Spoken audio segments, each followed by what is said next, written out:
We've always heard the phrase that we are the sum of the top 5 people around us. But how come no one ever talks about the bottom 5 people around us? The people who we need to avoid and that bring out the worst parts of us. Hi, my name is Matt Salette. I'm a cancer researcher here in Paris, originally from Australia. And this is just a video where I wanted to unpack the idea of the bottom 5 people as a sort of thought that I had after seeing a lot of resources online talking about top five people around us. So if you have been involved in the improvement space or whatever that's called online, you might be familiar with this phrase of the top 5 people around you define who you are.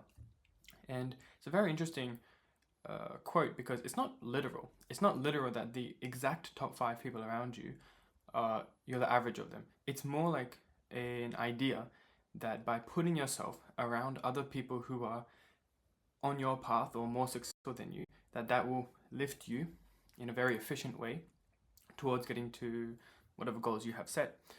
And I sort of use that same definition for the bottom 5 people. These aren't literally the bottom 5 people in your life who drain you or bring the worst parts out of you, but it's essentially the idea of being able to identify certain traits that are inevitable to encounter, that exhibit sort of draining effects. Now, I want you to take a step back and think about your childhood, and particularly about bullies. So bullies are almost an inevitable part of anyone's childhood, either being bullied, being a bully, or at least encountering someone who bullies. And it's not really surprising or a secret to us now as adults that bullies exist, and we know it's a threat in the world. But my question has always been, what makes us think that these traits that are exhibited at a young age in usually a very obvious way, physical or verbal abuse, what makes us think that these ideas don't transform into something in the adult world? And this is an idea that I've been thinking about recently, and it links to this bottom 5 people, because recently I've been thinking a lot about what types of traits can I see in other people, or I guess what sort of consequences would I see in my life that would be caused by people who are actually pulling you down. And this isn't even pulling me down like as a person.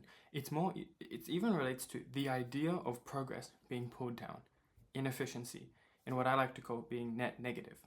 So what I've tended to see in my life so far, and particularly in the last few years as I'm entering the workforce, leaving university, and trying to move away from those sort of institutions, is I've noticed that there are really clear patterns of behavior that I can observe that are what I react to as counterintuitive.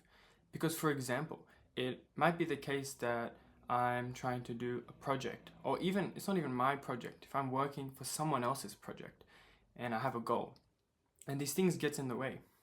These things that seem completely counterproductive, completely irrelevant. And it's actually hard for me to even fathom why someone in the first place would act in a certain way, for example.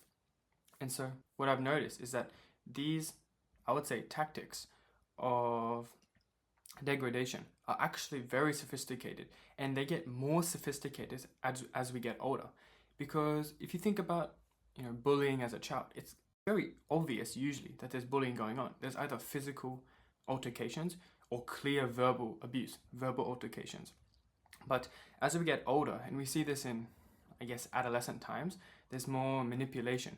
There's more, we start to get more subtle, gaslighting, things like that. And when we reach adulthood, what I've seen is essentially there is always going to be an existence of this evil, or this malevolence. And where I've seen it affect me mostly hasn't actually been that much emotionally, but more in my progress, in the way that I want to make an impact or have a positive effect. I see these positive effects that start to become degraded by this sort of force pulling it down. And although there's a lot of anecdotal evidence, and a lot of us can point to points in our life where we've encountered people who it seems like they're just making things worse for the sake of making them worse. there are these moments in our life, and although a lot of it's anecdotal, there is actually some scientific bodies of data, especially in psychology, personality psychology, which start to quantify and qualify these sort of traits, because they're not actually that unique, in that most people who act this way will act similar to other people with similar traits.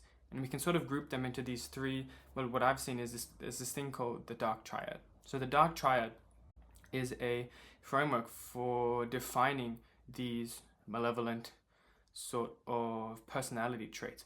But I'm not here to talk about the specifics of the data or the research or even the validity of these traits, because there's a lot of debate around personality traits and things like that.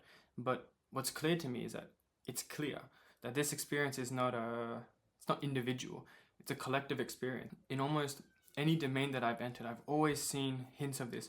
And the worst part is some of them are very, very, very, very subtle. And it's really hard to tell if progress is being hindered by some alternative motive. So in my own life, what I've sort of created as a filter, maybe a screening for this sort of thing happening to me, is what I try and think about is I take this consequentialist type of mindset where I'm thinking about, okay, all things considered, is there still a positive effect, net positive? I really like this phrase, because for me, as long as things are net positive in terms of my progression, then I will be satisfied with that. If, there's a bit of conflict and argument with someone in a project, but eventually that makes the project better, and both people come out better, and the project comes out better, and we're both closer to our goal. To me, that seems extremely, extremely, extremely valuable, and I actually have no issues with that type of conflict. But where it gets interesting is when we start to see these dark triad types of narcissism and things like that. Because what I've observed is that the individual actually doesn't really matter. So it doesn't actually matter what I feel. If I feel sad or threatened or whatever, it doesn't actually matter. Angry, it doesn't matter what I feel. What's actually important is how much does this behavior affect the goal that I'm trying to achieve. So let's just use an office example. If we're in an office, maybe a standard office situation, we have a project, 3 people on the team, and the goal of that project, you can see, okay, this helps my career, it helps our team, it helps the company, and it has a net positive effect on the clients that it affects. And you might be so locked in to doing it. Okay, I see how this aligns, and I see how I can fit in. And one person might be exhibiting maybe office politics types of behaviors. But what's clear to you is that no matter what they do, it doesn't matter who does it. It's not a personal thing.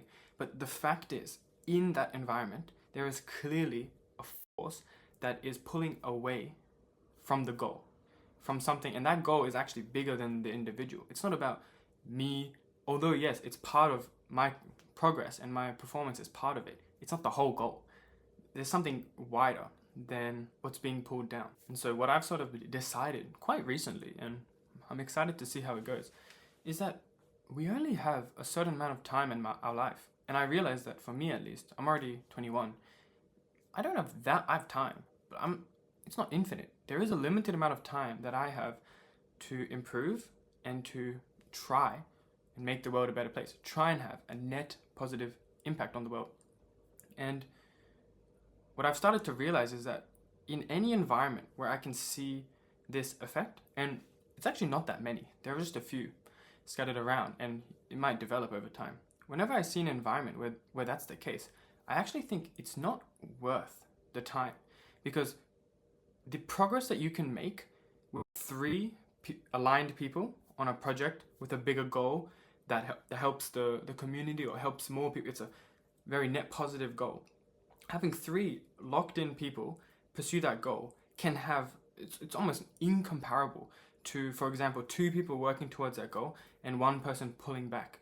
It's almost like the weight, it isn't linear. It's like the difference is ridiculous between those 2 groups. And so what I realized was I actually have a choice to try and find and put myself in environments where that growth is exponential, where that progress is really, really, really not only efficient, it's almost the most net positive. Because yes, you could have a net positive effect trying to navigate office politics, trying to navigate these things. But at the end of the day, I have a choice. I can choose to maybe not, if it's a responsibility that I must stay at, I have to stay at. But I have the choice of designing my life, and I'm very privileged to design my life in a way that maybe I can increase the chances of more exponential projects. And that way, the net positive effect will be so much greater than trying to fight or trying to set right these sort of traits that we inevitably see in our life. I'm lucky that I've only really seen it in this sort of productivity lens, but I know it exists in the family realm, in a lot of when money is involved and things like that. And of course, we know from history, wartime, that's just a pure example of how these traits, if left unchecked, can just blow up and become extremely devastating. So I'm noticing that as the world becomes more interconnected, we have internet, we're talking to people internationally, it's simply a fact that there's a higher chance that we are going to encounter, that I am going to encounter these types of ideas or these types of environments, which I like to call them, because I like separating it from the individual. This is more like, this is an environment which is not as net positive as it could be. And if I have the choice, and if I'm lucky enough to be able to make a choice, I should move and try and find something better.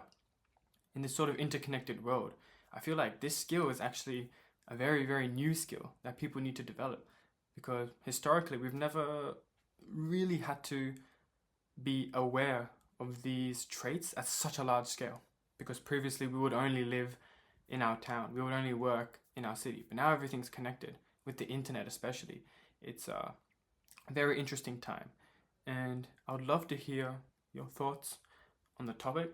This is just me trying to unpack how I've thought about it and how I would sort of define the bottom 5 people, which I think is an maybe equally important skill than curating the types of people you're around to foster positive growth. That's all. Thank you very much.